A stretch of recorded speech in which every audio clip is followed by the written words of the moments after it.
Aquest dimarts a la tarda, un taller de circ i bombolles de sabó ha tancat el cicle d'activitats de Cuca Estiu, una proposta que ja és una tradició als estius de Tremp que ofereix durant 6 setmanes cada dimarts una activitat lúdica per a infants de la zona. Ja el Cuca Estiu és una activitat que porta 26 anys fent-se, són propostes lúdiques de qualitat adreçades als nostres infants i tant els que estan aquí, que viuen tot l'any, com aquells que es troben de vacances.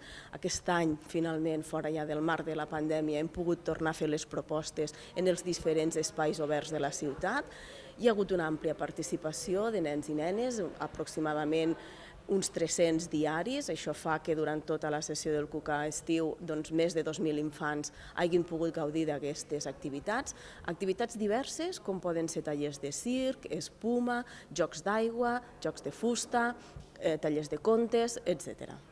La finalització de les restriccions per la pandèmia ha fet que enguany les activitats recuperessin el seu format habitual i els espais del poble on se solien celebrar. Sortir del marc de la pandèmia ens ha facilitat recuperar els espais de la ciutat, zones obertes, per tant, activitats gratuïtes per a tots els públics, però especialment adreçades als infants, i dinamitzem les diferents zones de Tremp. També dijous passat, les Havaneres van tancar les nits a la fresca que amenitzen les nits d'estiu a Tremp, igual que dimarts que ve Palau de Noguera tancarà el cicle de cinema a la fresca que es fa cada dimarts d'agost en un poble diferent del municipi de Tremp.